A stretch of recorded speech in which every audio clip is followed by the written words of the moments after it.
let me introduce our presenter. This workshop is led by Amy Dougherty, who is an attorney with Bluegrass Elder Law Attorneys in Lexington, Kentucky. Amy is a person with a disability who has practiced law for nearly 40 years. She focuses on elder law, estate planning, and probate, including preparation of powers of attorney, wills, and trusts. She assists clients needing nursing home stays to qualify for long-term care Medicaid.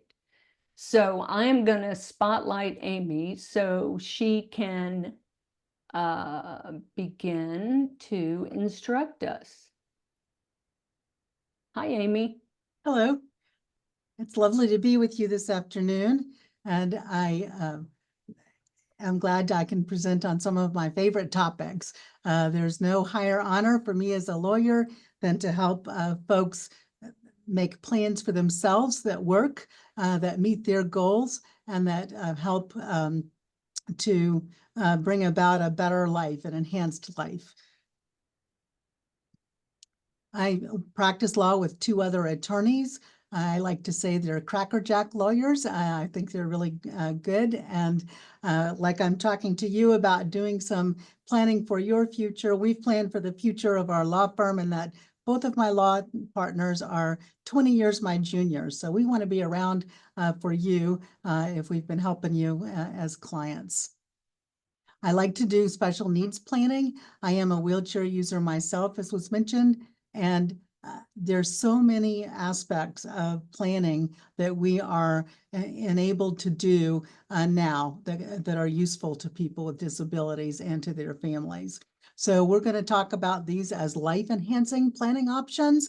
And the goal that we have is to preserve government benefits, which many of us are on, for health insurance, for housing, and for all sorts of things that allow for caregivers that allow our lives to be their best possible lives. So we're going to work to preserve these benefits, and we can still, though preserving the benefits, enjoy family money if we've gotten inheritances from grandparents, parents, or other folks.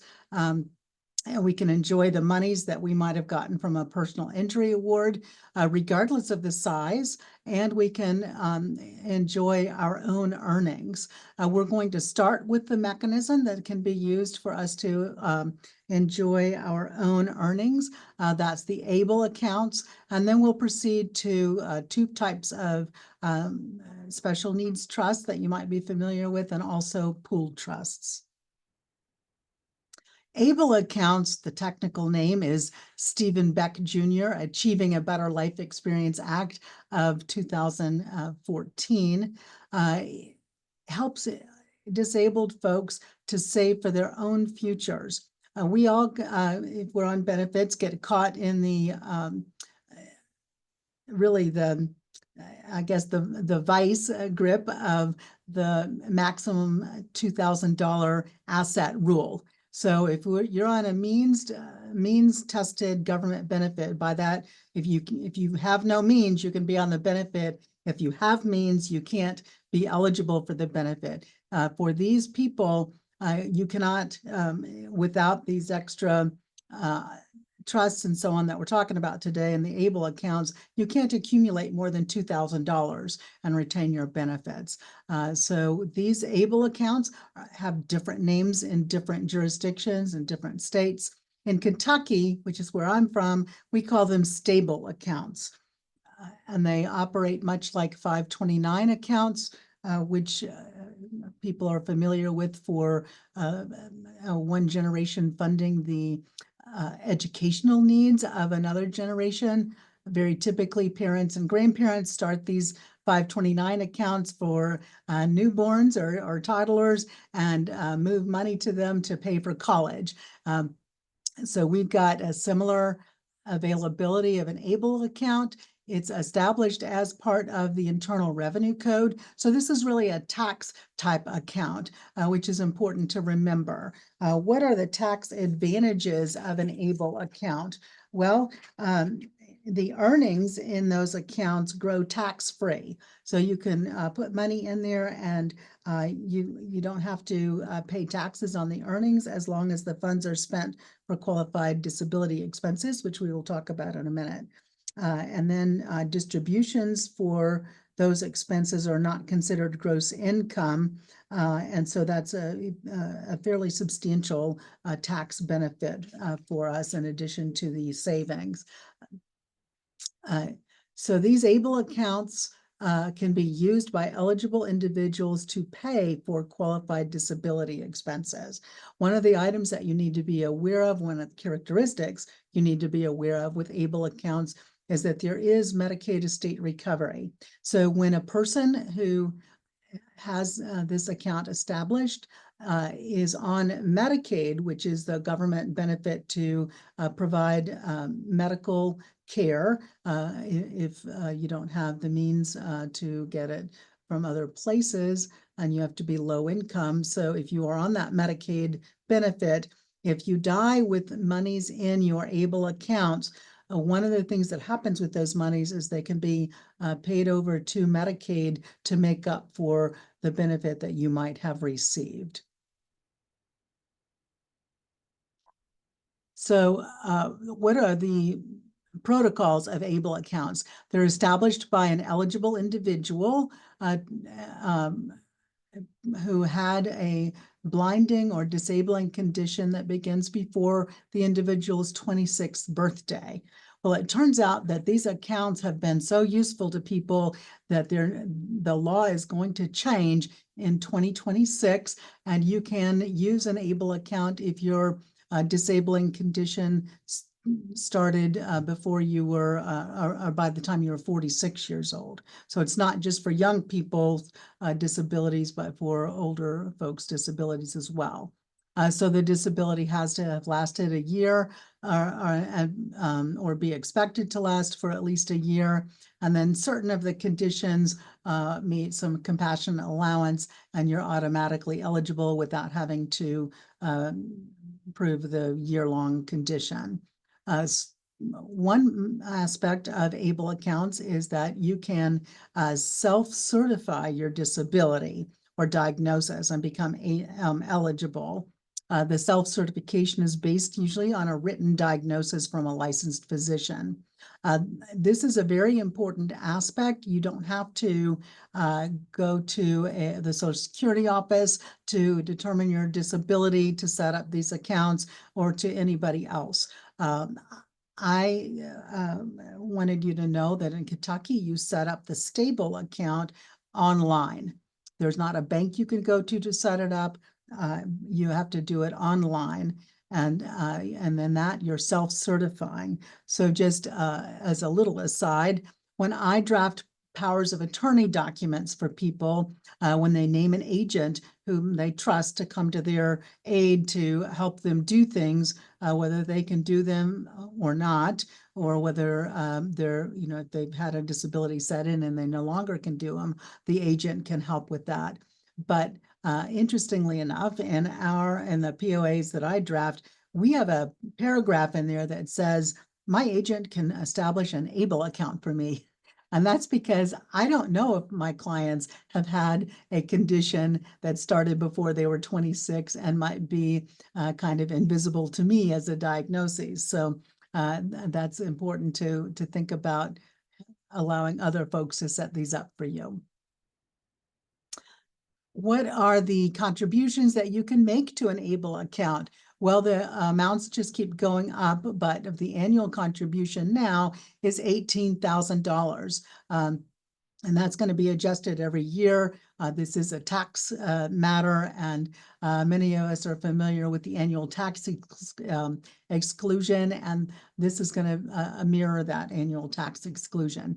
Working persons who are not participating in an employer-sponsored retirement plan can contribute an additional $14,580. So what would that look like? Well, you're working, you're making money, you're spending some of the money, And at the end of the month, you're like, hey, I didn't spend all my money. What can I do with this? If you, before able accounts, if your money you didn't spend that month accumulated to more than $2,000, you were out of luck. Now you can toss it over to your able account, and that can be a help to save money for future expenses or unexpected expenses. And if you work for somebody that does not have their own retirement plan, like a 401k plan that's employer-based, if you don't have that, then you can even put in extra money, which would be a fantastic way for you to save for yourself in the future. Once an ABLE account exceeds $100,000, the disabled individual's SSI benefits for the supplemental security income benefit, which is a monthly cash benefit, that will be suspended until the account drops below $100,000. So the Medicaid benefits, though, will not be suspended. So that is also a huge benefit. Even if you work, and I mean, I've known young people that are disabled on SSI, and they work and are putting their earnings in these accounts, and then before too long they've got $100,000. So there's a little bit of work to do to spend that down. Then where you wouldn't get your monthly cash benefit, but one of the most important pieces of SSI is the accompanying Medicaid medical insurance that we do have the ability to keep in place then. Okay, so what's the maximum lifetime limit? If you're a real working person and you really love to save, how much can you actually save in these accounts? It varies by state, and you can see on the screen, the amounts vary from $235,000 to $596,000. 900 and some. So once these contributions reach this level, you can't make further contributions to the ABLE account. But interestingly, the ABLE account can continue to accrue earnings, and those are yours. So if you save a lot, you can actually keep saving for the duration of your life and have monies to spend down the road. Now we're going to talk about qualified disability expenses. Funds that are in an ABLE account can only be spent by you on qualified disability expenses. And there are 3 conditions for those disability expenses. They have to relate to your disability, okay? And they must help individuals maintain or improve either your health, your independence, or the quality of your life. And then the expenses must be incurred when the individual was eligible for an ABLE account.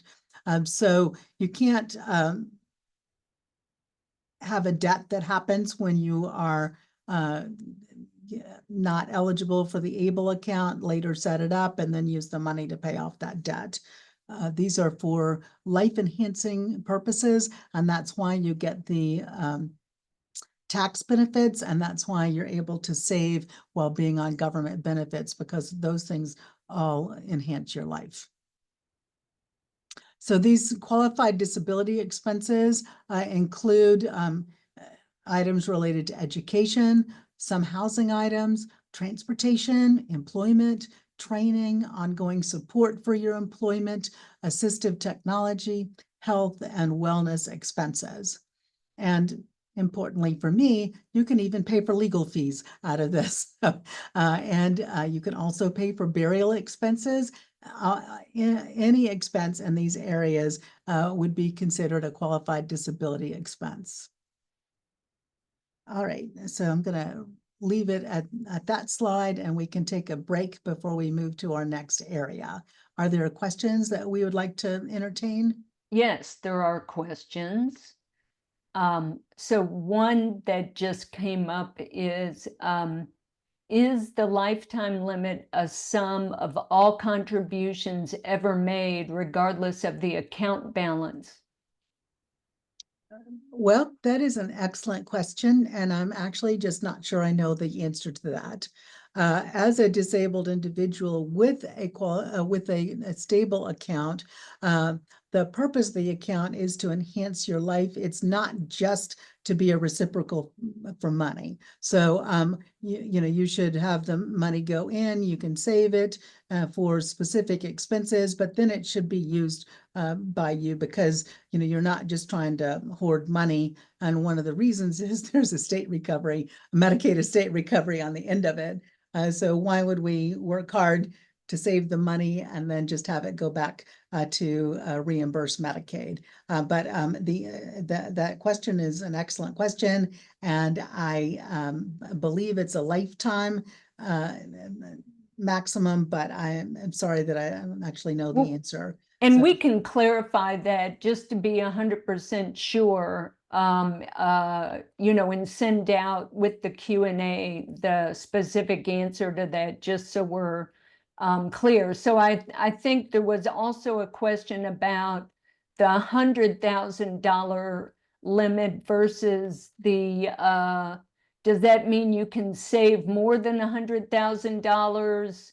I think there's just some confusion around the, you can save more than $100,000, but you would lose your SSI. And so that can be a trade-off for somebody, but you'd have to understand it is a trade-off. Right. So the $100,000 limit was for the ABLE account, and then the other lifetime limits were for different states having different limits that they allow. Is that true? But these are all for ABLE accounts. But different states have different, something other Yes. than the $100,000. They have greater limits. Yes, and there have been some legislative changes which are coming into effect, like the one raising the age of a disability that started before you were 46 rather than currently, which is 26. And so some of these things are ongoing and changing.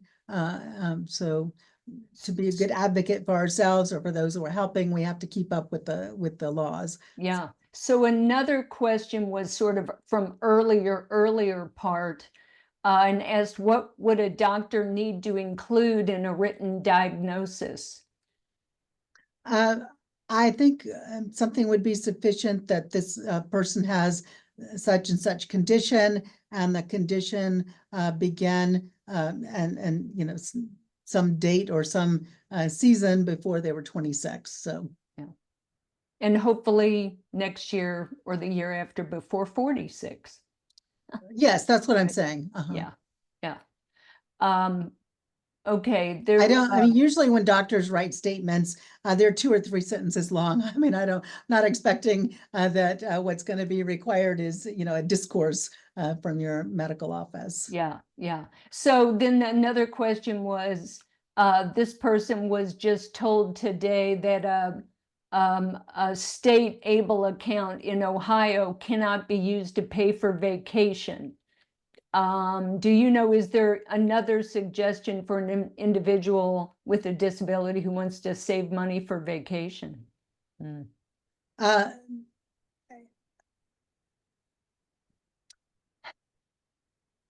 Get your friends to gift it to you.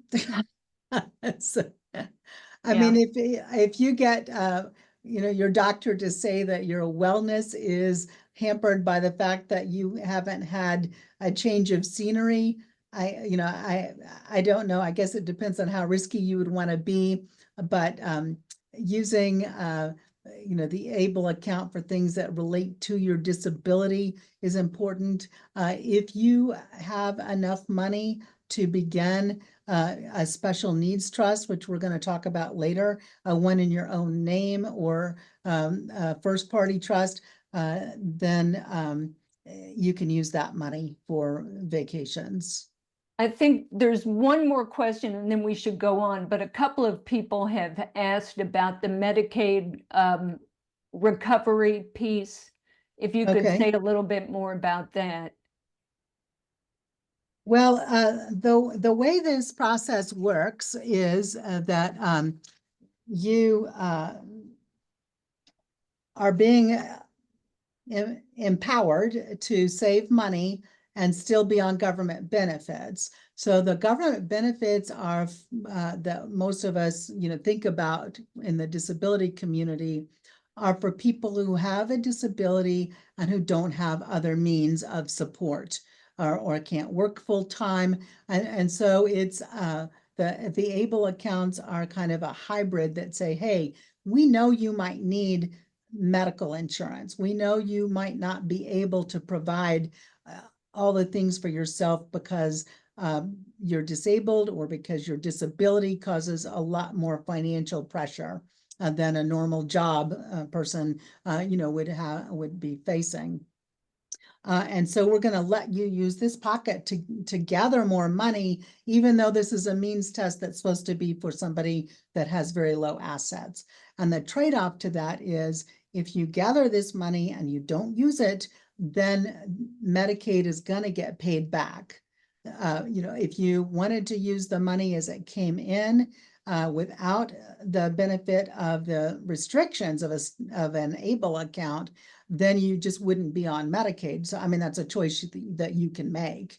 I've had some clients come into money either through an inheritance or through a personal injury award. And, they then believe that they will get insurance on the open market, like you might call Obamacare type insurance, and then roll off of Medicaid and SSI because their life is going to be more enhanced with their new money. But those are decisions and calculations that you ought to make or help other people to make. But it's a trade-off. We'll let you save money. We'll let you use it for your disability, these qualified disability expenses. And then we will, if you don't use it, Medicaid gets paid back a little bit, reimbursed for what you didn't use. Well, I said only one more question, but another one, it seems simple, is in your opinion, can the account be used to buy food? That is actually changing. And so we want to keep up with those rules. It can be used, as I mentioned here, for health prevention and wellness issues. And these are health insurance premiums, expenses for mental health, like counseling, vision, dental, durable medical equipment, rehab services, even nutritional management. The typical rule is your SSI or other sources should be paying for food. But I would keep in touch with that and see how those things might change. Yeah, sounds good. And the only other thing I'll say is that there have been some questions about whether this is regarding SSI, supplemental security. Yes. Or whether it does not apply to Social Security disability insurance benefits. Those are not means tested. So the disability benefits where you're working off your own work record, you're being paid off of your own work record. You went to work and you worked for 20 years and you got disabled on the job or otherwise, and you apply for disability. So you're not going to work anymore and you're going to draw basically your retirement Social Security benefits early. And those are not means tested. You're accurate about that. Yeah. Okay. So why don't we move on? Okay. Great. We can talk a little bit more about qualified disability expenses, which I meant to do. So let me do that briefly. Let's take the area of education. These expenses that you can pay for out of an ABLE account can be any tuition, all of that, books, school supplies, computers, all of that. Housing expenses can include the purchase of a residence and expenses for the residence, rent, mortgage, and everything associated with that. If you do, however, and this is a more touchy issue, so this is why you have to keep up with these specific details. If you use ABLE account funds to pay for housing, that can affect your SSI payments. So I just wanted you to be aware of that. You can also pay for transportation, which could include the purchase or modification of a vehicle, the expenses for transportation of gas, et cetera, and I'm sure insurance, mass transit expenses, and moving expenses. So there's just, we could go on with more details, but I think you're kind of getting the picture. And so I suggest we move on to other means to help you with your life enhancement. So I'm going to advance the slides now, and we're going to talk about special needs trusts. So we've got lots of different areas about special needs trusts to cover. There are two types, and this is critical to keep separate in your head. One is a first party trust, and the second is a third party. Now, the first party trust is one in which the money in it, you as a disabled person owned, you had a right to. So it could be a personal injury award, which is what we see very often. You're a person with a disability, a truck hits your car and you get disabled and file suit, or you're living in a nursing home and you get disabled and more injured, I should say, and win a personal injury suit. The injury was to you and you're alive. And so that means then that you have to create your own trust. If you don't put that money in a trust, then what's going to happen is you'll roll off your benefits. And a third party trust, on the other hand, is money from a third party, anybody but yourself. And that could be a grandparent through a will, who set up a special needs trust. For you, it could be a parent, it could be siblings, it could be any source other than what you have a right to.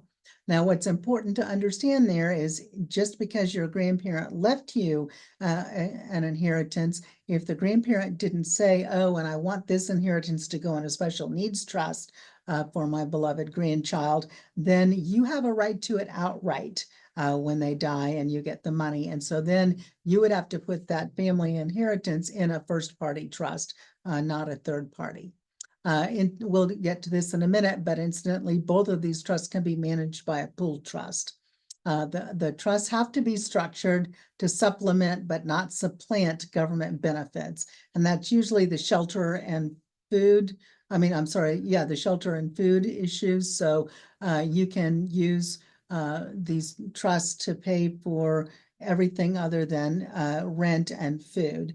If you've got a special diet or something like that that's going to be more expensive, you can apply to use the special needs trust to pay for the diet as well. The trust, I see, supplemental security income traditionally pays for shelter. As you know, the SSI is supposed to pay for shelter and for some food. So there is some rule changing regarding food purchases by the end of this month. The purchase of food by an S&T won't now cause a benefit reduction, which is a really good change of the law for disabled folks, because the SSI amounts are roughly $800 a month, and nobody can pay their rent and buy their food for a month with $800.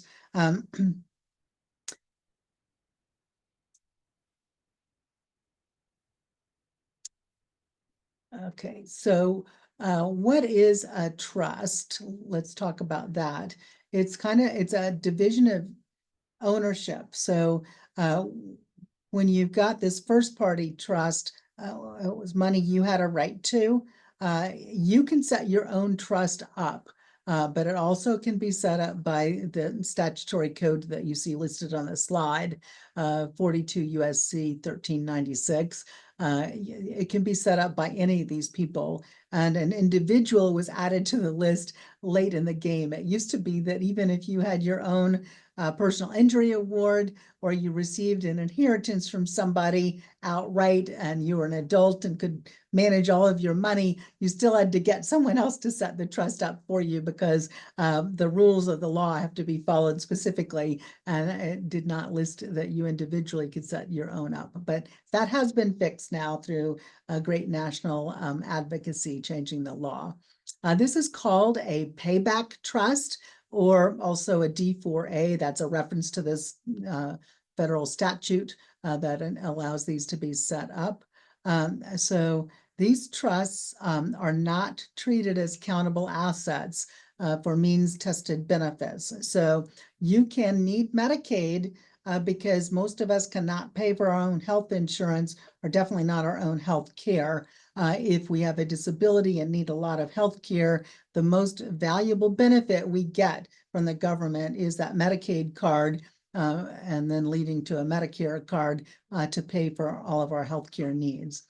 In order to qualify, the beneficiary for these first-party trusts has to be under the age of 65. If you're over 65, most states won't allow you to create the first-party trust.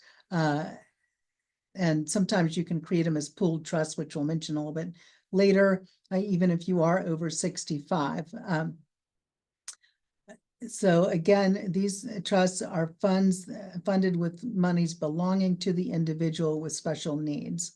Now, back to this division of ownership, it's important to understand our division of property. It's important to understand that when you set up a first-party special needs trust, that means that you as a disabled individual are the beneficiary. You're going to get the benefit of the money in the trust, but you're not going to manage it. A trustee has to be established to manage that trust. So that's very important. People like to think that they could just set this up and then, call their aunt or call their parent and say, pay for this. Well, that trustee has an obligation to follow the law. And if what you're asking for is within the parameters, sure, that's fine. If not, then it can be a big problem.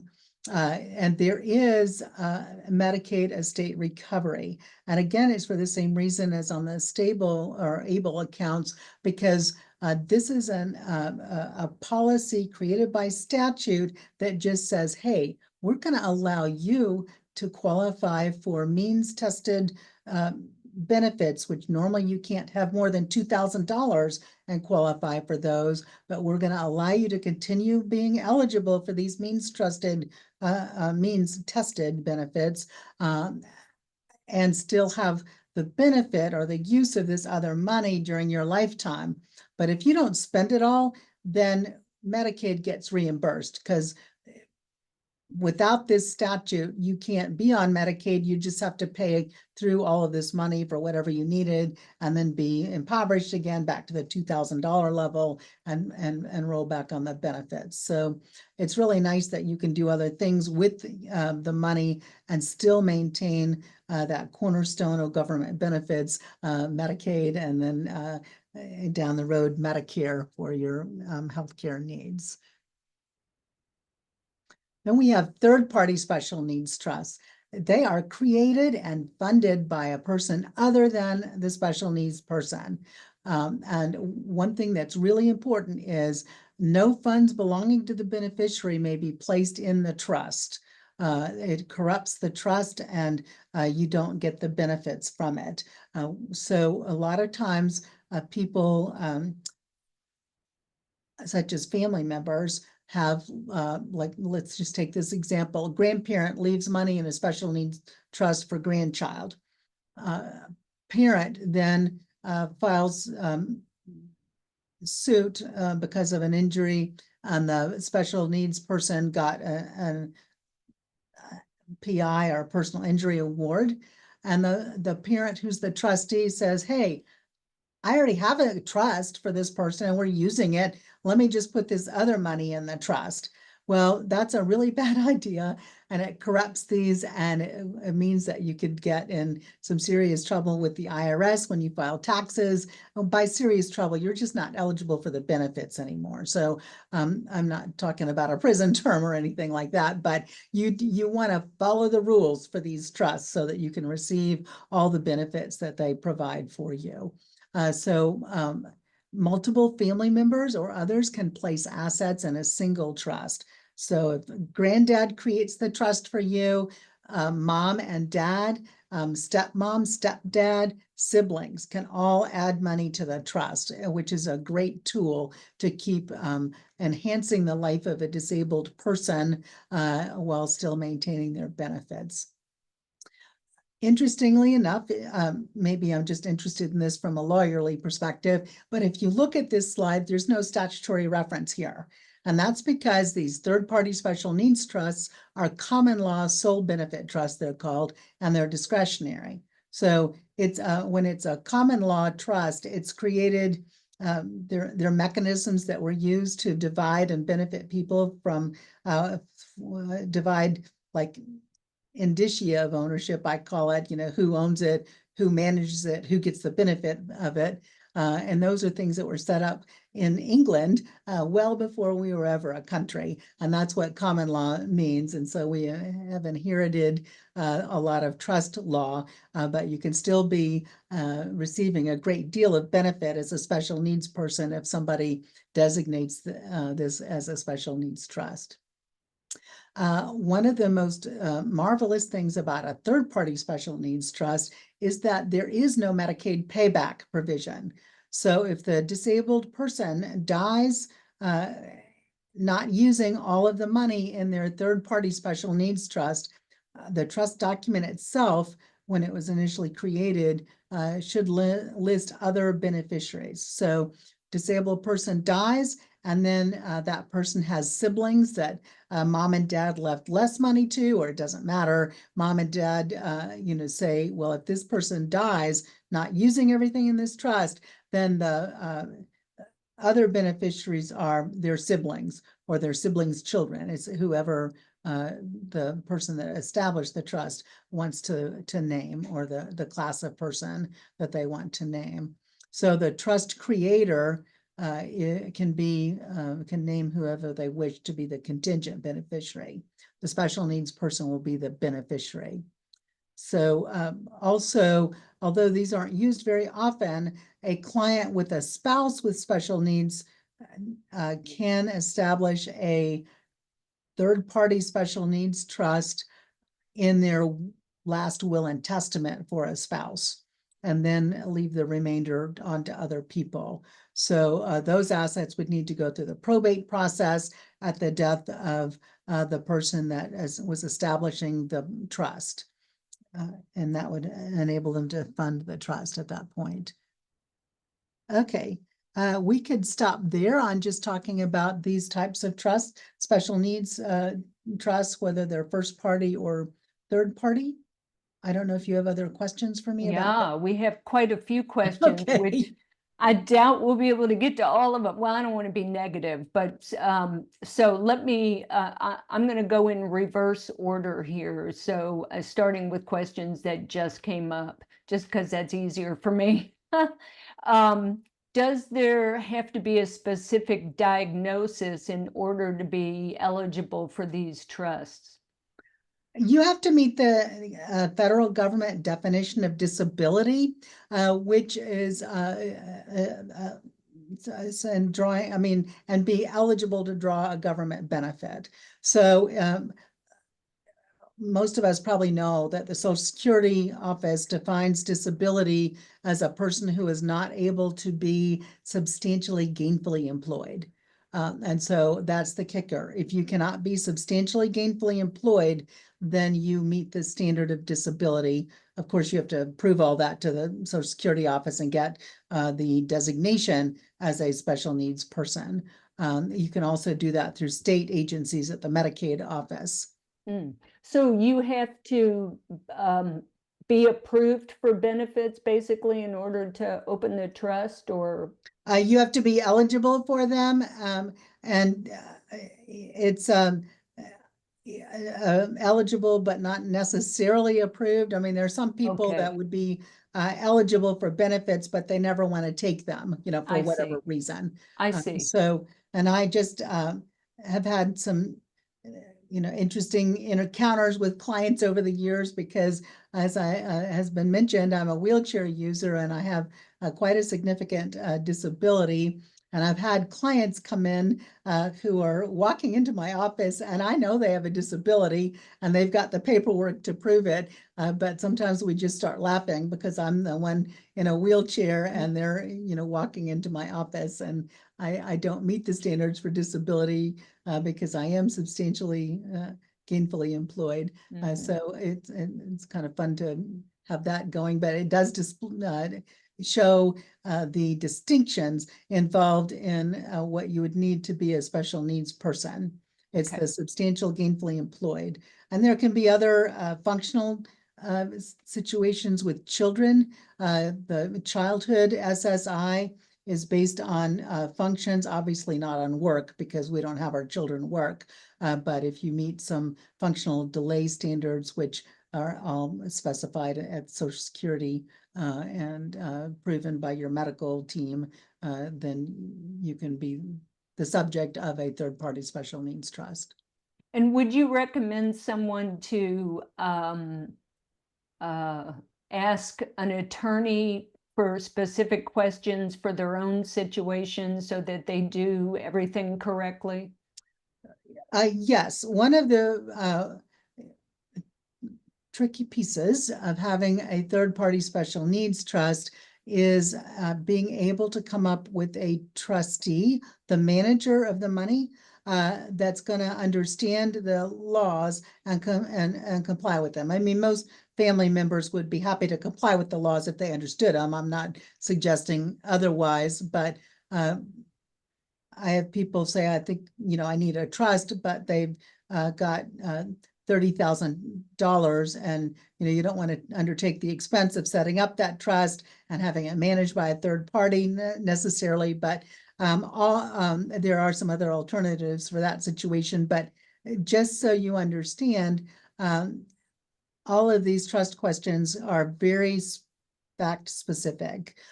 People, we cannot answer questions across the board because they're all based on your specific circumstance, your specific needs.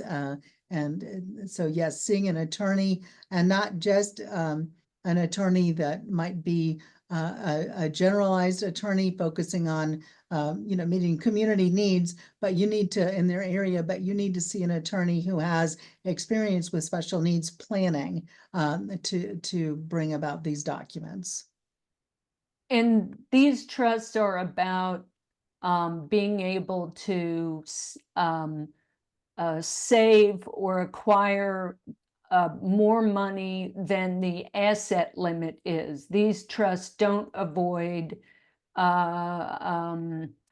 losing your benefits if you start earning more money than the income limit. This is about the asset limit. Is that correct? I wouldn't frame it exactly like that. It certainly Okay. is about the asset limit, but all of these trusts are to enhance the lives of disabled people. And whether that gets done by, monthly payments for your healthcare premiums or for these trusts, you can use them for whatever the trust itself says you can. So they can be used for vacations. Now, I would not take my family of 5 and pay for everything on a vacation. But if you're a person with a disability that needs the assistance of 1 or 2 people to make staying in a hotel or being on a cruise ship or whatever you want to do to make that possible, then yes, your funds in the trust could pay for all of that. Well, And so that enhances somebody's life.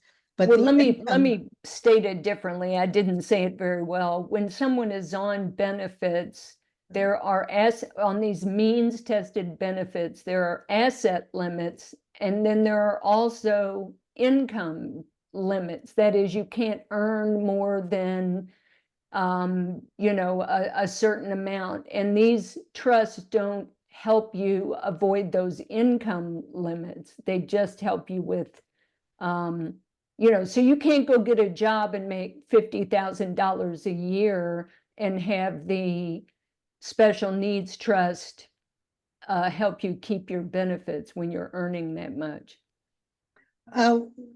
If you have a first party special needs trust, you can add money to it. But the situation is with that first party trust, there's Medicaid estate recovery. And so, if you're earning that much money, you might want to think about another plan. I'm not giving legal advice here, because you can come see me or come see another attorney of your choosing and figure out what the best situation would be for you. But if you bank up money in a first party trust, then and die, then somebody else is going to get the benefit of that money through payments to the Medicaid, back to the Medicaid office. So here's another question that has come up a couple of times. If someone is a dual beneficiary, Medicare and Medicaid, with a first party special needs trust, are they subject to Medicaid recovery policy? Anybody that any first party special needs trust is subject to Medicaid estate recovery. And another question that has come up more than once is about housing, and in two ways. One is, oh Lordy, I just lost it. One is about whether special needs trust can be used to pay rent on an apartment, and the other was whether money in an ABLE account could be used to help buy a house, put a down payment down. Yes, but now the trust would then own the house typically, and so the trustee is going to still manage the house, but it can be a very good use. I've known of clients, had clients that received, for example, a very large personal injury award through a severe injury, and it made the most sense to use that first party special needs trust money to build a house that could accommodate the person. So that can happen. Okay, great. But well, I don't focus my areas of practice as much on applying the trust to how to use and fund things from the trust. That could be other people, which I'd be happy to make a referral for. I focus mine on doing the documents themselves. That's just, I do estate planning primarily, and Medicaid asset preservation and special needs trust planning. So I'm going to say we have questions. As I said in the beginning, we're not going to be able to get to all of them. I think you should go on. I do want to say to folks, as we're getting close to the 3 o'clock hour, people who want a certificate of participation, I'm going to put a link in the chat to a form that you will need to complete in order to get that certificate. So I'm going to do it closer to, after 3 o'clock. I just wanted you to be aware. So anyhow, Amy, go ahead. You can continue. All right. So just and summarizing one more thing about the third party trust, there isn't a Medicaid payback because the funds never belong to the individual. And so nothing about those funds kept the individual from being on Medicaid, and Medicaid doesn't have to be paid back. Okay, now we're going to move into the last tool that we can use to enhance our lives, and it's a pooled trust. So this is found in another section of this same statute. I have the reference on the sheet, and it's called a D4C trust, whereas the first party special needs are D4A trusts. This has a nonprofit trustee, and the beneficiaries' funds are pooled together with other members for investment purposes, but each person has a separate sub-account. Both first party and third party trusts can be pooled. So let me back up here and say a little bit more about this. So I mentioned about the separating the parts of ownership. When you have a trust, there has to be a trustee. And in the special needs world, first party, third party are pooled, the disabled individual cannot serve as the trustee. You can't manage the money, otherwise it's going to not be a special needs trust of any stripe. So if you were, let's just take an example, if you were to get an award or an inheritance or even a big bonus or something came into a chunk of money, then you might want to figure out how you can have that essentially stored for you till you can decide how best to enhance your life with it. And so if it's like $30,000, which could be significant, would throw you off all of your government benefits, it's not enough money for a bank to manage. So I love these nonprofit trustees. They work hard generally to meet the rules. And so you don't have to worry that your trustee is going to be violating the rules and cause any problems for you. It's an organization that you get on, like on their website or visit their office. Life Plan of Kentucky is here in Lexington. They do, in my opinion, a very excellent job.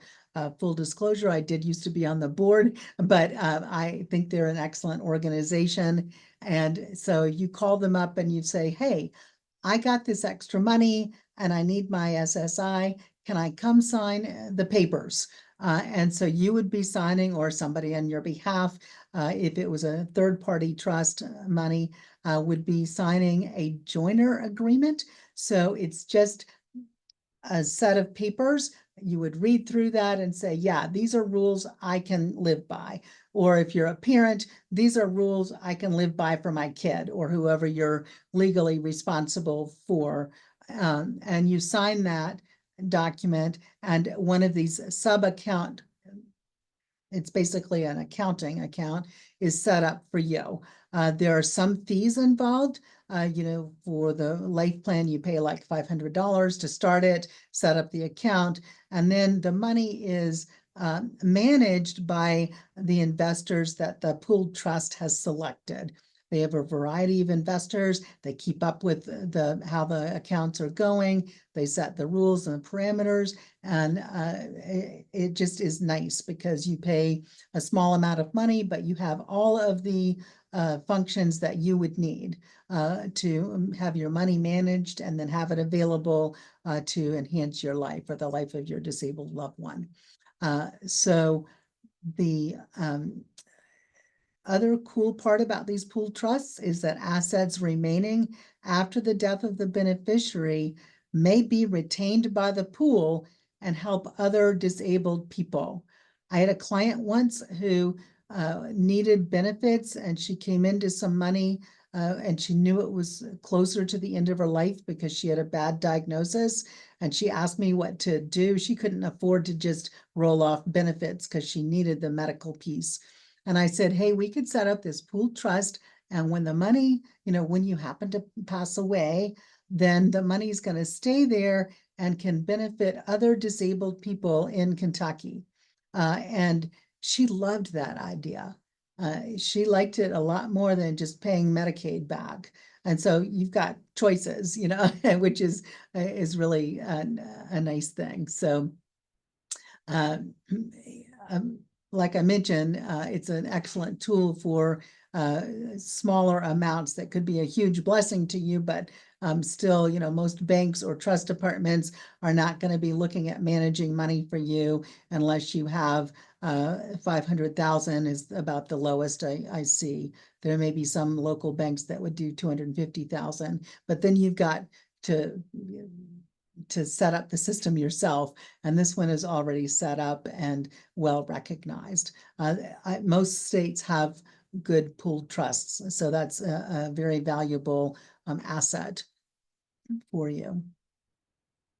Okay, I thought we would move on to some scenarios to illustrate planning, and this might help you to see what some of our options are and how these various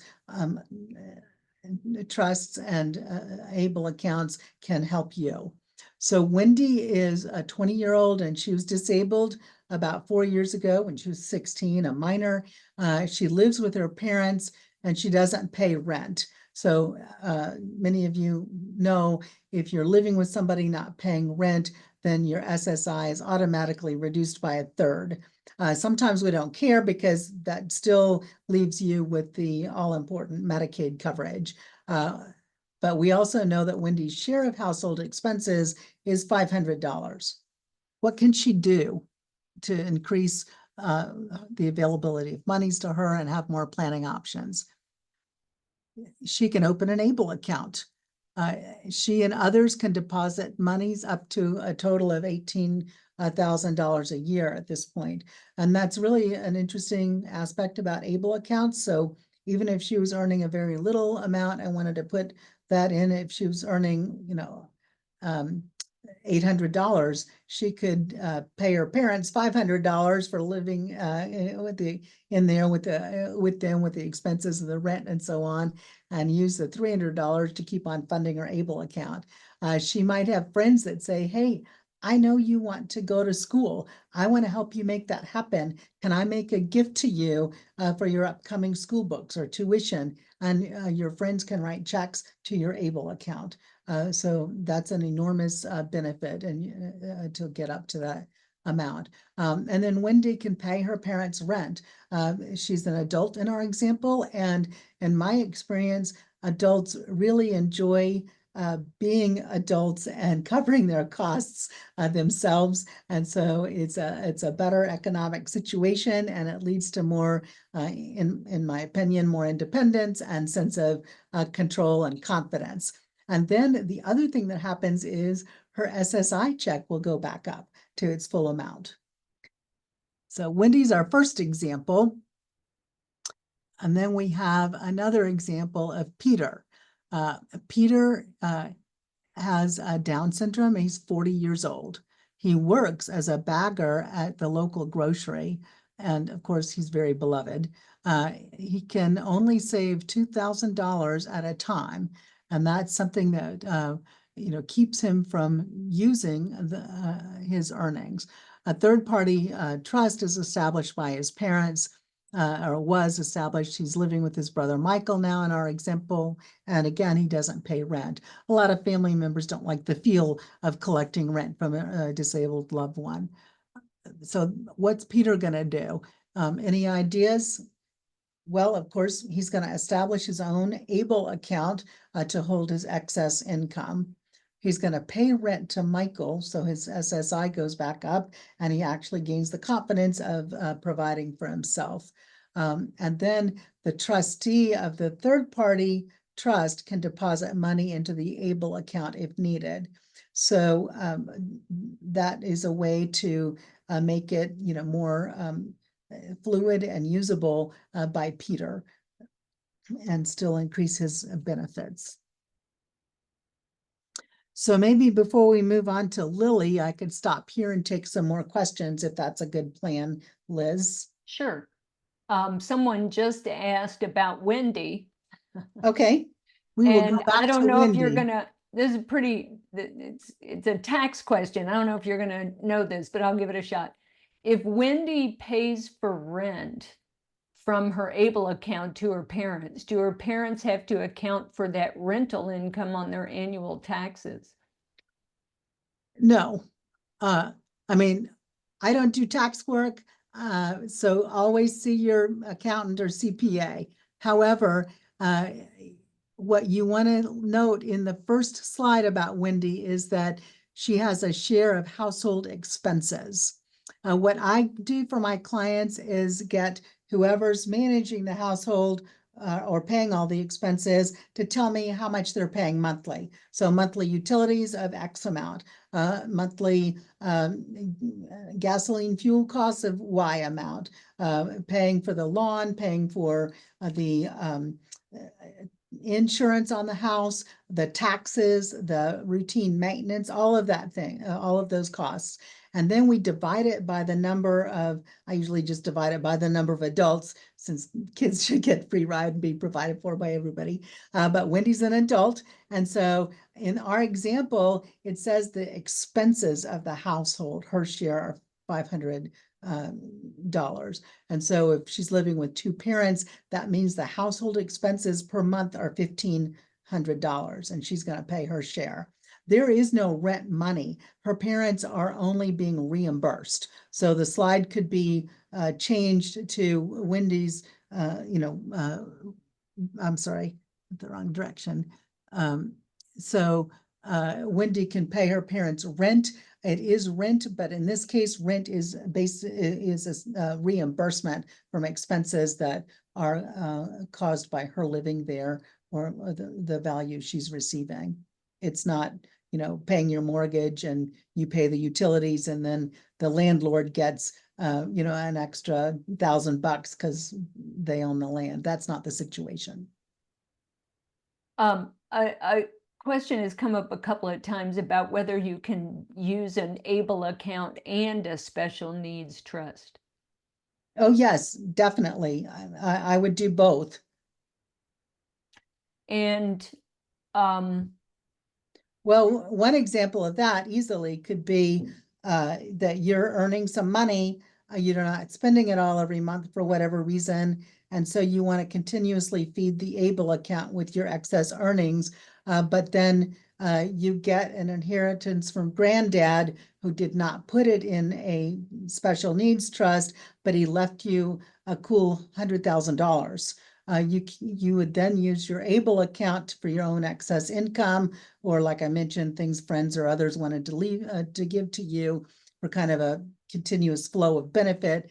But the $100,000 you'd put in a special needs trust that's first party because granddad gave it to you, not in a trust. It belongs to you, and then you can use that money to buy a car, even if you're not driving it, or do whatever things that you want to do to enhance your own life. That would be an excellent plan.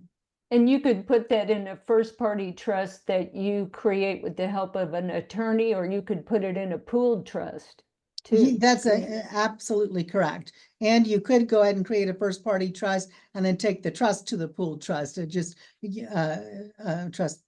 trustee.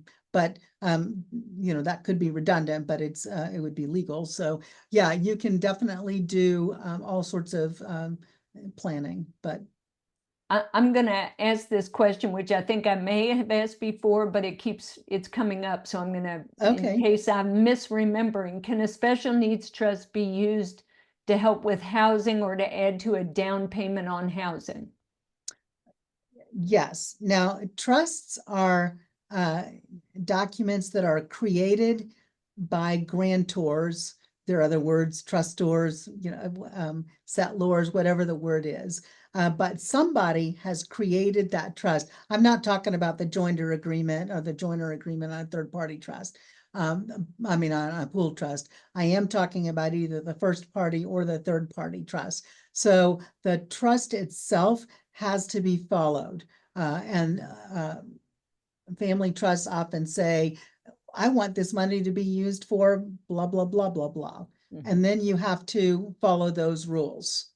If the trust says what in the estate planning world we call HIMSS support, health, education, maintenance, and support, then it could be used for virtually anything. And that would be including purchase of a house, but it's up to the trustee's discretion. Yeah, thus it's important to be careful in setting up those trusts. Oh yeah.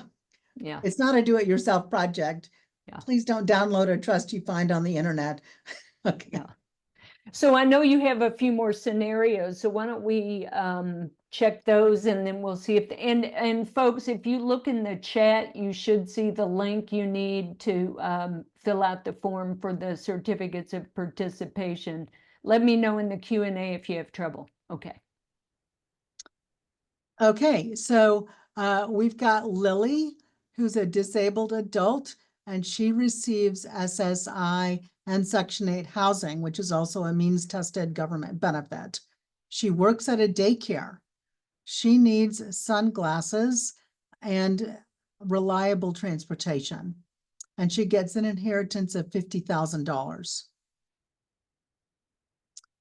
she can create an ABLE account for $18,000 of the inheritance. Then she can join a pooled trust as a first-party special needs trust. She can buy new glasses, and then she can pay for transportation through cars, buses, and so on. So some of the money could just be saved and used for any of the qualified expenses, and then others can be, other parts of the money can be specifically used for these items. So I think, oh, there's another one. Let me go back to her then. People obviously need to know the details of planning. So if you join a pooled trust, what happens is, I've already mentioned, you sign the paperwork, or somebody who's authorized to speak on your behalf signs the paperwork. And then your money gets added to the investment accounts. And then once, in our example, Lily has picked out her glasses, she calls the trustee, calls the office, however they want to, however the pool trust is managed, and says, hey, this is Lily. I have a special needs trust with you and I need new glasses. This is where I'd like to buy them from. This is how much they are. And if the special needs trust, the pool trust trustee agrees that she needs new glasses, then that trustee would write a check out of her sub account, essentially, and pay off Tinder, Kraus, and Tinder, or whoever she's gone to, for the glasses. They don't distribute cash to her under any circumstances, and they don't, and they don't, unless she asks them to, just kind of randomly pick out glasses and send them to her.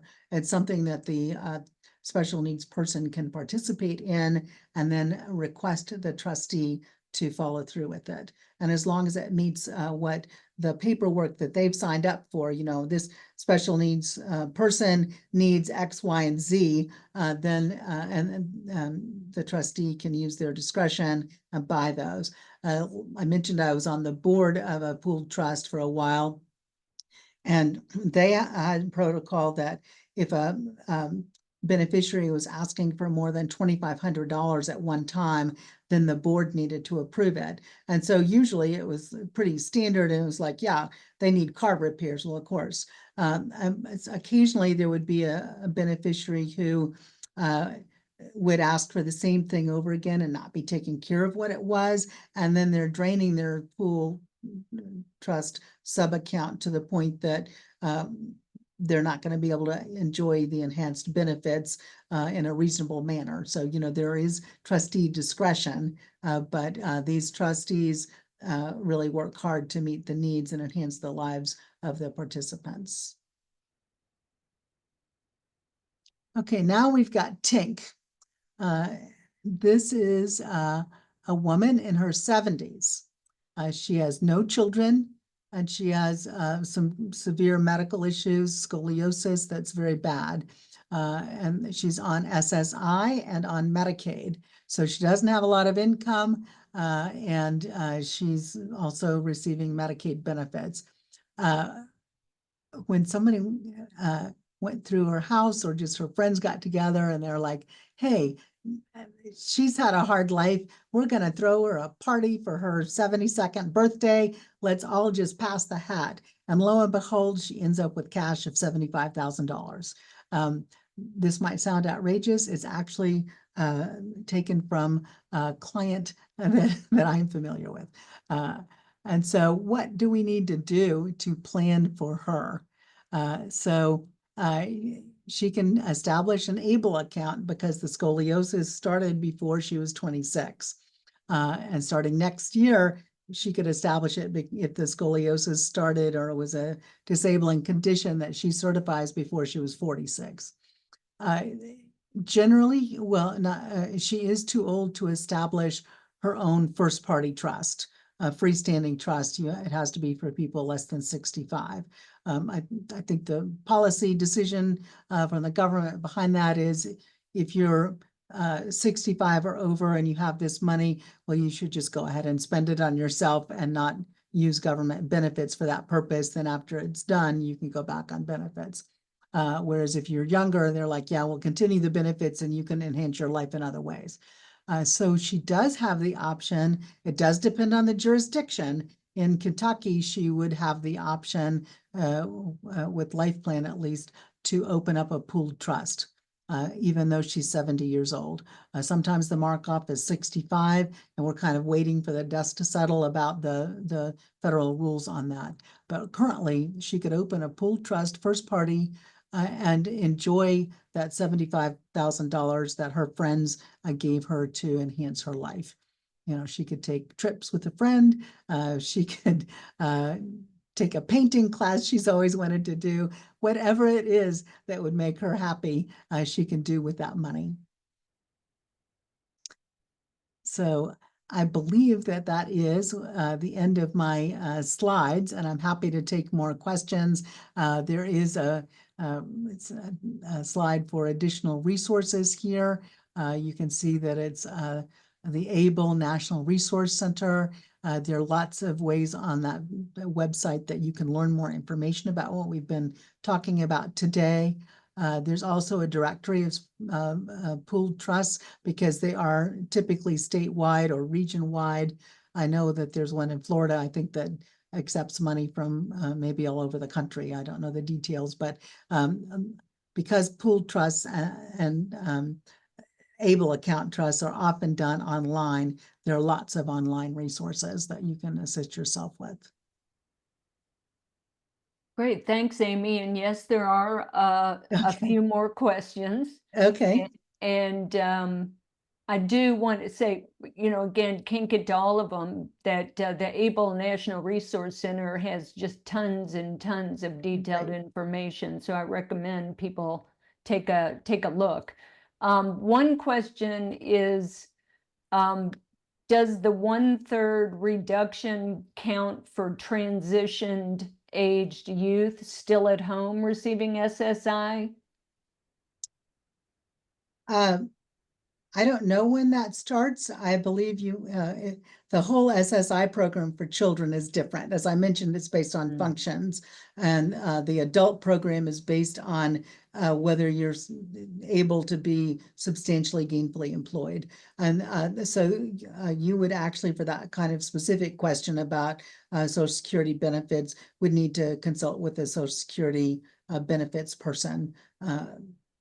And so this may be, if we can find the answer to this is one of the things, if we can find an answer we're secure in providing, I can provide it later after, when I send out the Q&A.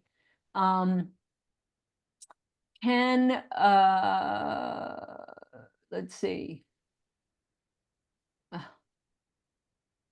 If someone has a special needs trust and they put money into an ABLE account, can they then use it however they want, or will it still count against SSI? Okay, they have both an ABLE account and a first-party special needs trust. Remember, don't put money that somebody else, gave you, because it, I mean, if they gave it to you, it's yours. But if it's a third-party money, if your parents created the trust, don't add money to it. If it's money that belongs to you. But so your question is about the interplay between the trust and the ABLE account? That's what it looks like. Okay. Often special needs trusts are a little bit more flexible, and they do depend on the language of the trust itself, which I've already mentioned. And so the monies that you put in the ABLE account can only be spent on these qualified expenses. We talked about the large categories: education, transportation, health and wellness, legal fees. There are all sorts of things that you could spend that money on, but they have to meet those qualified expense rules. So I I think of able accounts as having a little bit more flexibility because like for the Kentucky one, the stable account, it's an online bank account. So you create it and then you can deposit money into it. And then if you need more money, you can take the money out and deposit into your checking account.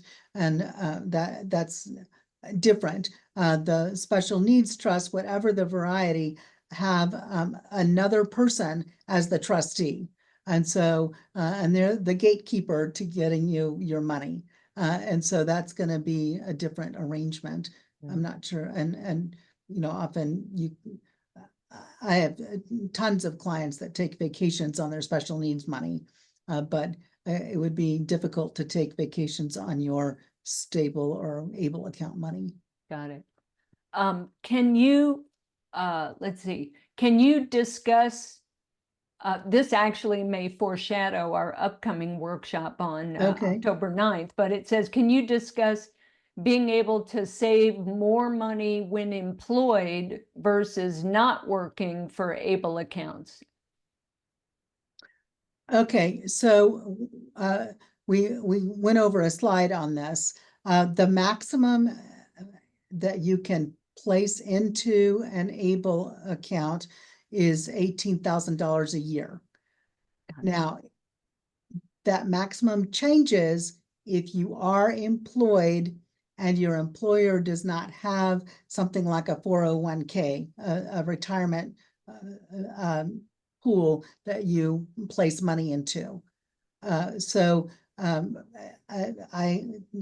my law firm has some staff, and we have a 401k, and the employer, my law partners and I make contributions to the staff every month, and the staff make contributions themselves of their own income. So if you've got an employer that has that kind of arrangement, then you're saving for the future through that mechanism, and you can't add that additional 14,000 to per year to your able account.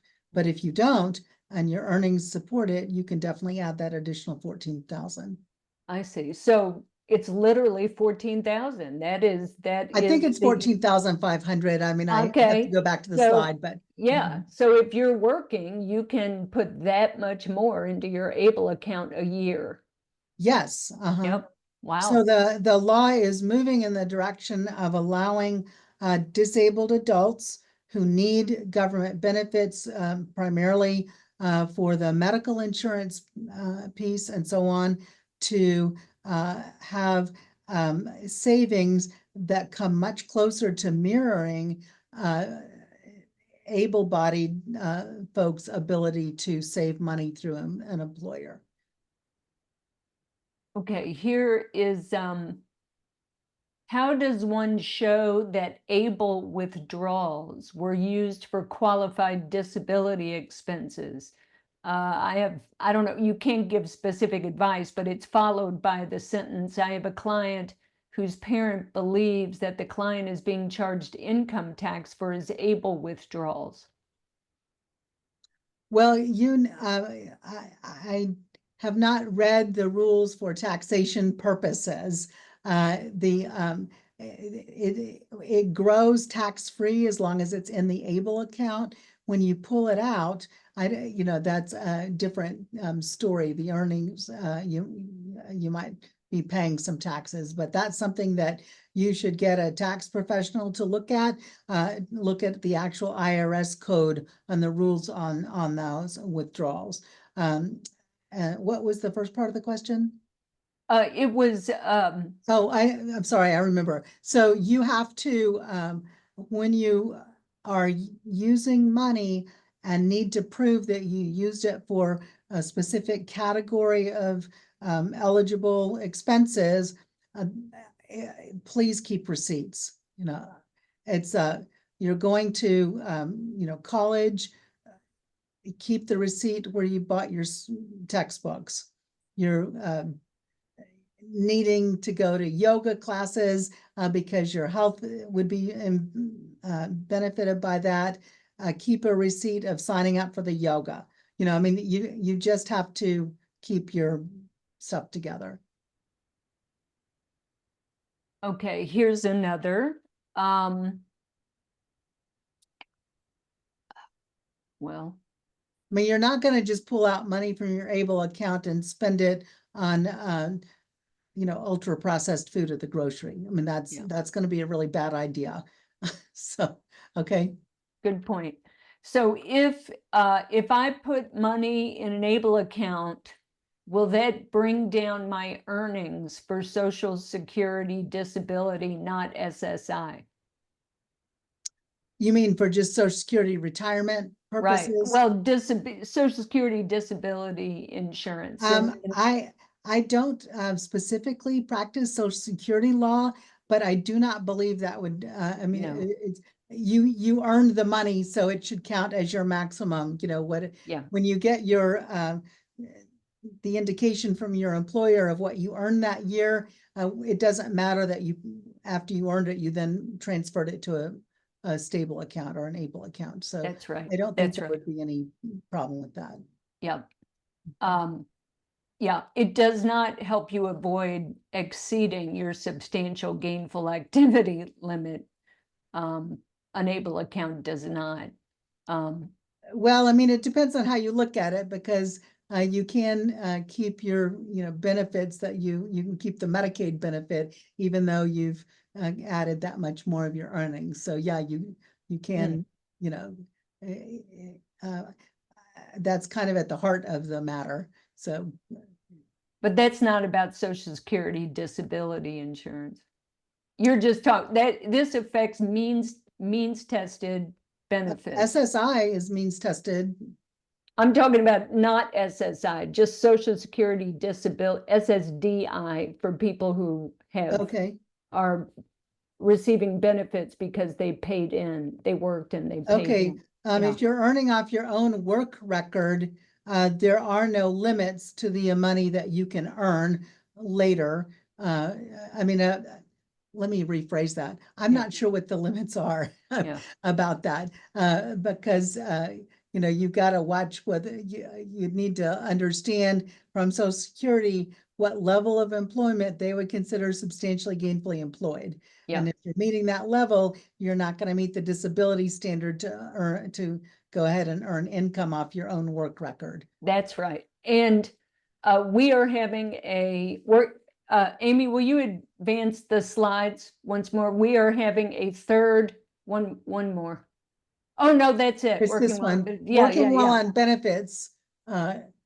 It's guidance on how to work and maintain and maximize your earnings without losing Social Security disability and SSI benefits.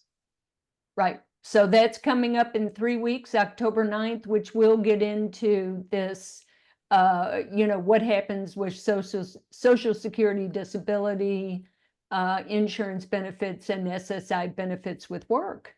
Right. So, And I highly recommend participating in that. And then if you need more questions answered about Social Security disability, I highly recommend you consult with a lawyer who practices in that area. yeah. Okay, folks, so I put the link in the chat, and it looks like several people have found it, but some have not. If you look at the bottom of your screen, you should see chat, and if you click it, you should see my my little chat in there that says, here's the link for the form to fill out for certification of participation. So I'm hoping everyone sees that. I'm just going to linger here. We're at 3:28. This goes to 3:30. Okay. I pulled up the questions and I saw somebody had a question about whether Medicaid estate recovery would take the money in an ABLE account if there were still burial expenses due for the recipient, I assume, for the special needs person that had created the ABLE account. And the ABLE account can be used to pay for burial. I would definitely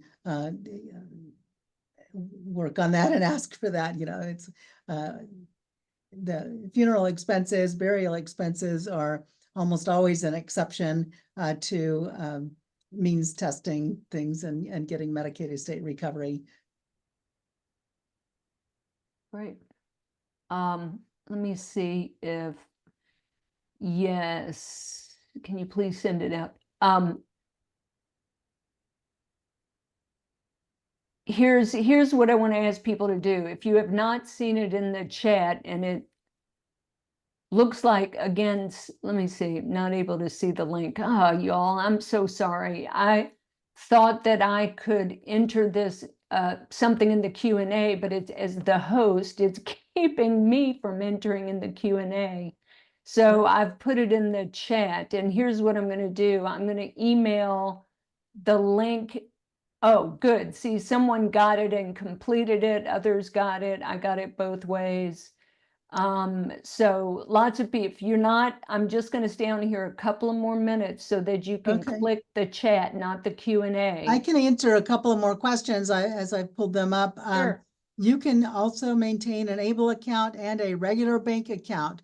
You just need your regular bank account not to have a balance of greater than $2,000. That's what we're aiming for if you're on these means tested programs. And then someone's asked a question about basically why would Medicaid estate recovery be such a bad deal?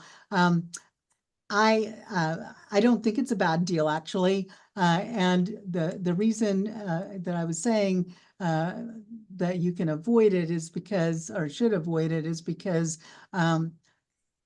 in my experience, if you have avoided a state recovery, there's a direct correlation to how you've used this money that's available to enhance your own life or the life of those that you're able to enhance.